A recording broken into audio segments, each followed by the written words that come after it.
This is VOA Africa.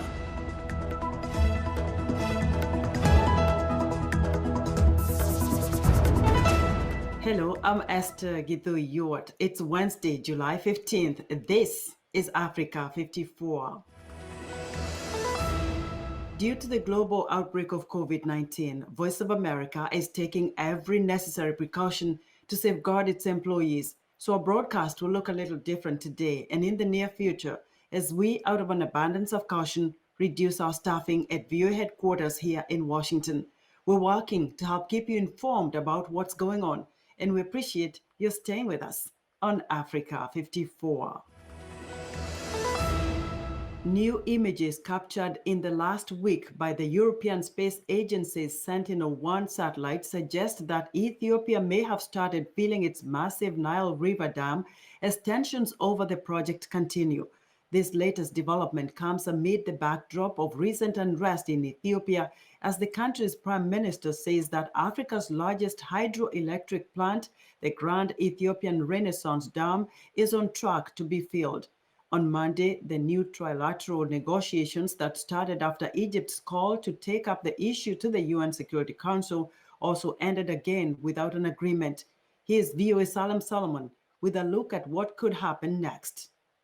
Ethiopia has endured weeks of unrest in the wake of the killing of a popular musician, but the Prime Minister Abiy Ahmed said it does not change the country's determination to move forward with filling its Grand Ethiopian Renaissance Dam. If Ethiopia doesn't fill the dam, it means Ethiopia has agreed to demolish the dam, he said, speaking to lawmakers. The $4.5 billion dam has been under construction for 9 years. Once operational, the dam will be the largest hydroelectric power plant on the African continent, capable of producing 6.4 gigawatts of power. But the project has generated opposition from fellow Nile River countries, Egypt and Sudan, who fear it will affect their access to fresh water. Egypt relies on the Nile for 90% of its freshwater needs. Certainly, this is an issue that has a very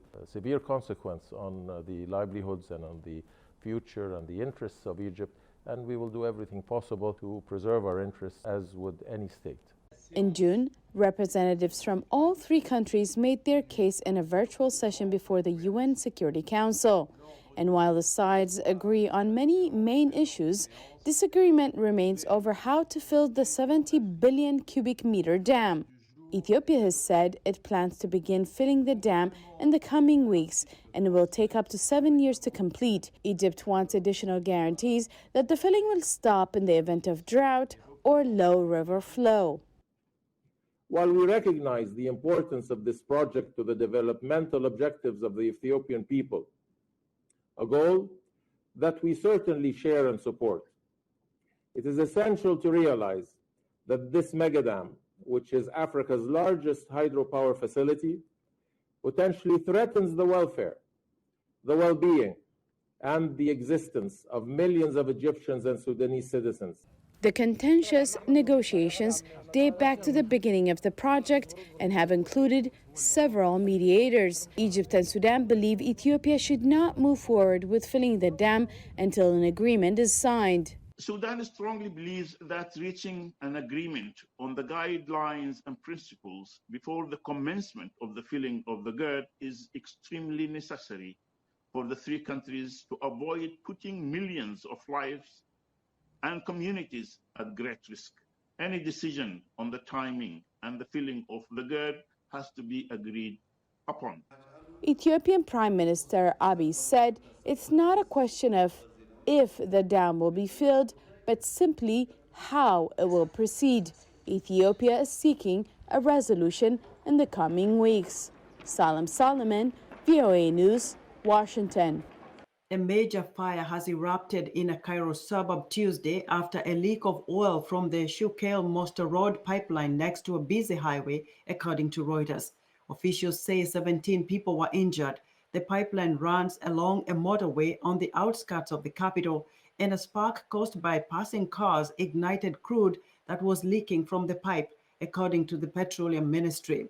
The pipeline's valves were immediately closed in the area of the blaze, and the flames were brought under control. The state prosecutor has dispatched a team to investigate. In the global fight against the COVID-19 pandemic, U.S. researchers say an experimental coronavirus vaccine is showing promising immune responses in an early-stage study. The potential new vaccine is manufactured by U.S.-based biotech firm Moderna and developed by researchers at the Institute of Allergy and Infectious Diseases. In a report published in the New England Journal of Medicine Tuesday, the researchers gave 2 doses of the experimental vaccine to 45 volunteers whose ages range between 18 and 55, and say none of the volunteers experienced a serious side effect, but more than half reported mild or moderate reactions such as fatigue, headaches, chills, muscle aches, and pain at the injection site.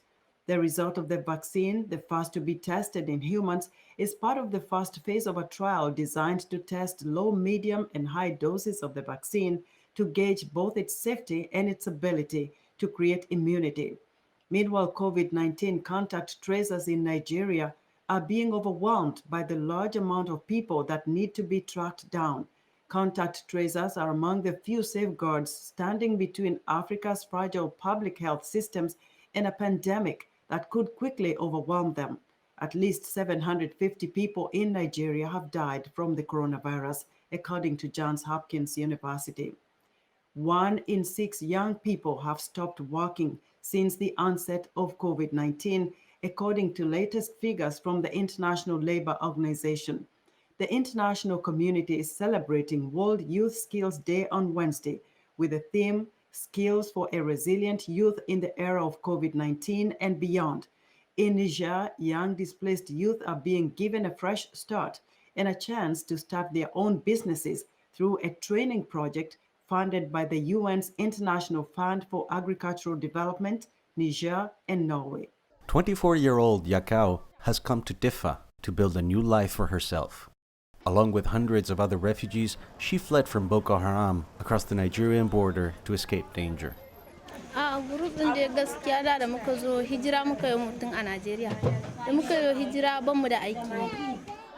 Many young people like Yakao have had a difficult start to life.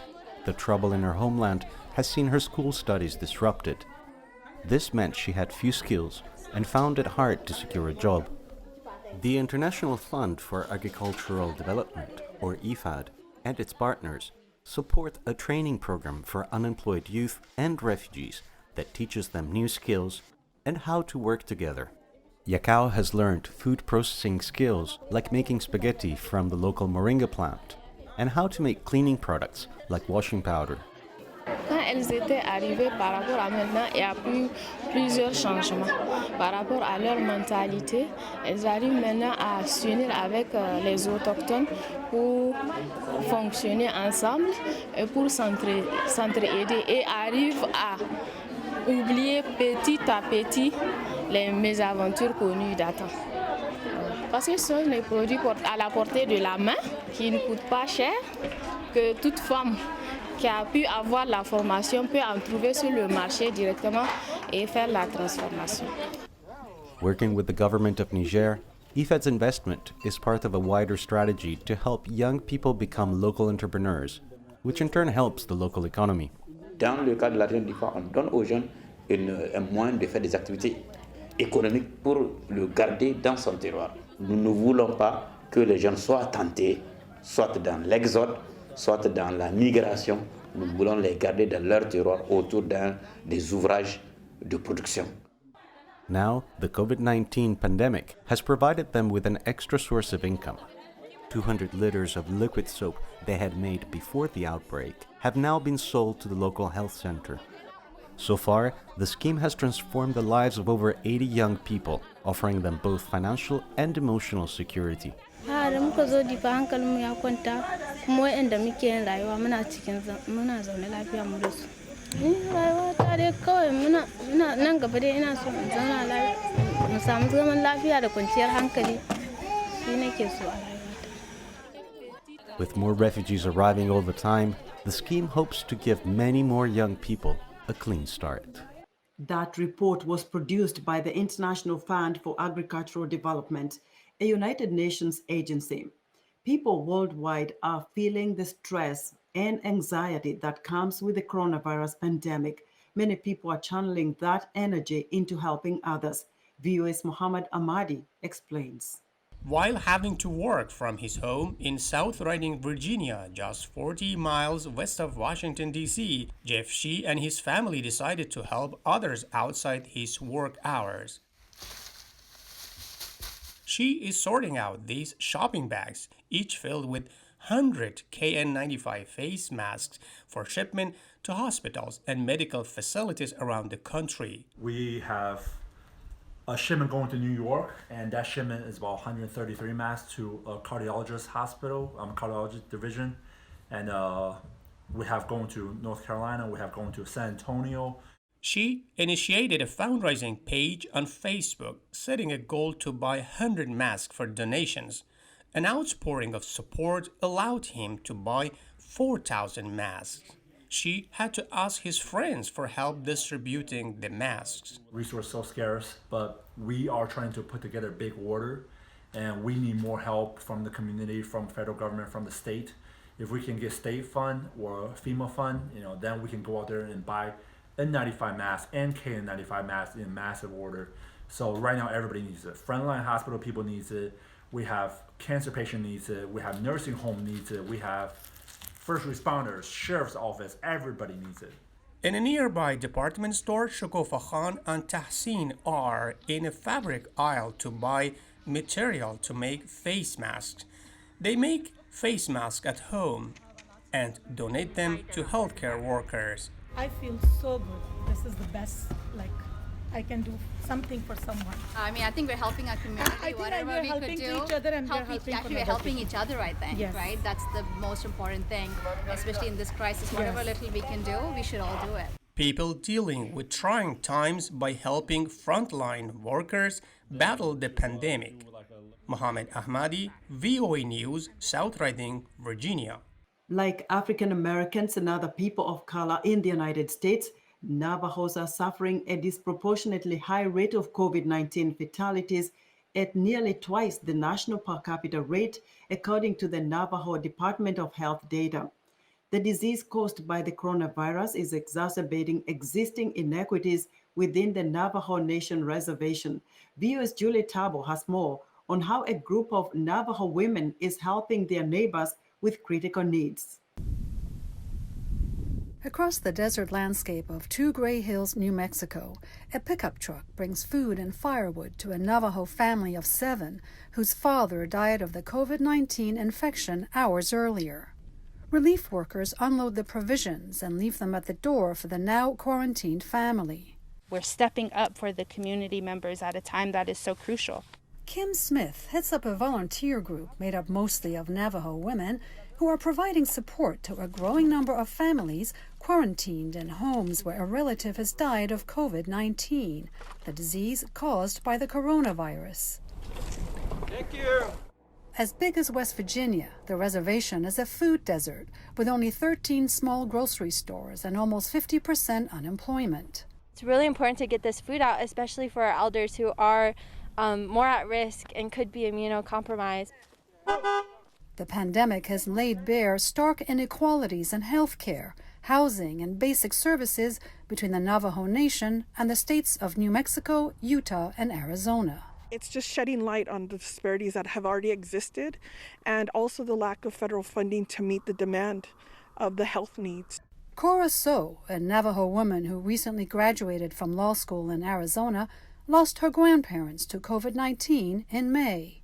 They started to feel sick, and by the end of April, they were really bad, and they were in the hospital for a couple of weeks. My mom texted me and told me that my grandpa passed on, and then in the afternoon, my grandma also passed on. So they passed on within hours of each other on the same day. The last time that I talked to them, they were really excited, and we're looking forward to come to watch me graduate. So says she believes her grandparents' deaths came prematurely due to a lack of infrastructure on the reservation. One of the biggest things that we can do to help combat this virus is to wash our hands and is to stay healthy and stay hydrated. And for a lot of members on the Navajo reservation, the infrastructure difficulties really exacerbates the problem. Chris Beecher is the former chairman of the Navajo Housing Authority. He says COVID-19 has exposed the chronic underfunding of the Navajo Nation. The biggest issues we face are not new. Health disparities, economic disparities, employment, educational, all of them relate to chronic underfunding by the U.S. government. Having broadband connectivity across the Navajo Nation would also be a huge boon to the economy, he says, and for education. You can see that by not investing in Indian country, you put Native American children at a disadvantage. What we need is continued, sustained, increasing funding for Native American tribes in order to meet the needs and just to keep up. Until then, people who want to help will do what they can to alleviate suffering where they see it. That's what we're here for, ultimately, as young people, to be able to sacrifice ourselves, sacrifice our well-being so that more of our people don't get sick. Julie Tabo, VOA News. We're excited to hear what you think about Africa 54 and the stories we cover. Join the discussion on Facebook. The address is Africa 54. We're also streaming our broadcast live on Facebook. Please watch and share our show with your friends. Also check out our headlines 24/7 on voaafrica.com. Coming up, we'll tell you about a new report released by the United Nations AIDS Agency. We'll be right back. Hello, I'm Linor Moudou, your VOA Health correspondent. During the COVID-19 pandemic, the World Health Organization says the best way to reduce your chances of being infected or spreading coronavirus is to wear a mask to avoid breathing any small liquid droplets which may contain the virus. Regularly wash your hands with soap and water or clean your hands with an alcohol-based hand sanitizer. For more information on COVID-19, visit who.int or contact your local or national health authorities.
Welcome back to Africa 54. A new report by the United Nations AIDS Agency says HIV targets set for 2020, which include reducing new infection rates and increasing access to treatment, will not be reached, partly due to unequal access to antiretroviral therapy and service disruptions caused by the COVID-19 pandemic.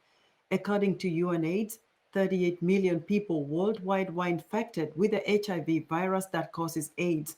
That's 1 million more people than in 2018. Africa 54 health correspondent Linor Moudou spoke in an exclusive interview with UNAIDS Executive Director Winnie Byanyima and asked her to give an assessment of the HIV/AIDS pandemic. When I joined the organization at the end of last year, we were actually struggling to meet the targets for 2020, global HIV targets. But we were struggling. We could see that we will come to the middle of this year when we issue our annual report and find we are off target. And indeed, we are. But the COVID situation is threatening to blow us completely off course. What do I mean? Our report came out a week ago. We call it Seizing the Moment, but it showed tremendous progress over 10 years in reducing new infections, in putting people on treatment, even reducing deaths. But it showed that this success is not shared equally across the world. And therefore, we are not able to achieve global targets because there are many other parts that aren't moving fast enough. The good news is that sub-Saharan Africa is the most hit region with HIV, but it's the one that has made the fastest progress. For example, the whole world reduced in 10 years. The global average is 23%, but Africa managed to reduce it by 38%. South Africa alone, the worst hit country, reduced by 53%. A small country like South Africa made huge progress on putting people on treatment and keeping them on treatment. It hit the targets, which we call 90-90-90, and moved it to 95-90, went above the targets. So if it can do it, why can't the rest of the world? But then we saw through these results that some other regions, new infections are even rising, like Eastern Europe, Central Asia, rising by 72%. The same with Latin America. The big progress is here in Africa. And we have to understand that that's because of political commitment, putting resources there. And for that, we have to thank development partners, particularly the United States, the Europeans, and the Global Fund. It's also about empowering communities to be able to be at the center to fight for their lives. It's about respecting human rights. And yeah, it's about being focused on results. What is causing the increase in one region and the reduction in sub-Saharan Africa, for example? The epidemic is different in each region. In Eastern and Southern Africa, which are the two parts of Africa that are most hit, the epidemic is driven heterosexually, sex between men and women. There's also gay sex, and there's also sex workers as a very vulnerable group. So we find that there has been a lot of effort being put in to raise awareness for people to go for prevention. So men going for condoms, sticking to one partner, and that is often combined with putting people on treatment, staying on treatment, then you can't infect when your viral load is suppressed. We also use voluntary medical male circumcision. That's another factor that helps to prevent. But the infections, the vulnerability of women and girls remains much higher than boys and men of the same age. There is a real concern, and that's driven by women and girls not having control of their own bodies and a culture that accepts violent masculinities, harmful masculinities. So there's a lot to do at the level of changing social norms, tackling attitudes and behaviors. In Eastern Europe, because the driver is mainly gay sex and people who inject drugs, the governments there have not paid attention to those groups in terms of giving them their rights, giving them the space to come forward for treatments. They remain underground and they remain unable to access prevention and treatment to stop this infection growing. That's the real reason. The same with Latin America. There are many young people who are, say, in same-sex relationships. But that very Catholic region of traditions has a stigma and discrimination and even laws against gay, transgender, people of non-binary sex. They can't come out. So again, it's human rights. It's social barriers. And once we tackle those, we can reduce the infections. US President Donald Trump on Tuesday signed legislation that slaps sanctions on Chinese officials who undermine Hong Kong's autonomy and an executive order that ends preferential treatment to the Chinese Special Autonomous Region. In his remarks, Trump sought to portray himself as tougher on China than his political opponent, former Vice President Joe Biden. VOA White House correspondent Patsy Widakuswara reports. President Donald Trump announced his administration's latest move to pressure China. Today I signed legislation and an executive order to hold China accountable for its oppressive actions against the people of Hong Kong. The Hong Kong Autonomy Act imposes sanctions on people or entities that conduct business with Chinese officials responsible for implementing Beijing's new national security law in Hong Kong.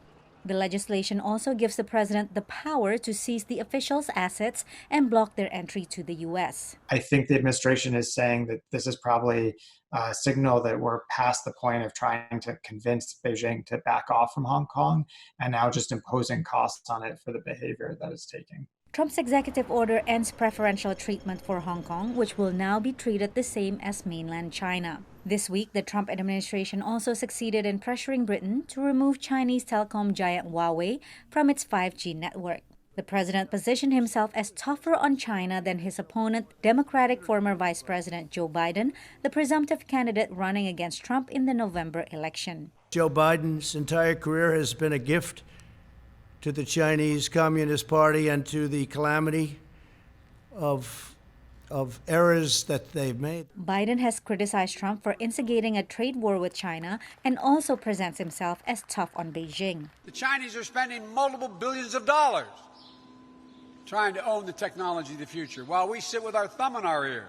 China will be an important issue in the U.S. election, says Zach Cooper. Both sides are a bit vulnerable here, and I think, frankly, the president might be more vulnerable.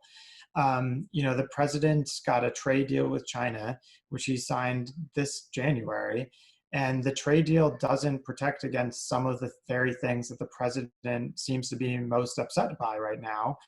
And it included provisions about agriculture purchases, which are particularly helpful, obviously, in electorally important states in the upper Midwest. Trump recently said that relationship with China has been severely damaged by Beijing's handling of the pandemic and that he is not interested in talking to China about the second phase of the trade deal. Meanwhile, China is imposing sanctions on American defense firm Lockheed Martin after Washington approved a potential $620 million upgrade package for missiles to Taiwan and sanctions against Republican Senators Marco Rubio and Ted Cruz, both known to be critical of China. Patsy Widakuswara, VOA News. That's our show for today. Be sure to watch Africa 54 on our website at voaafrica.com. From all of us here in Washington, thank you for watching.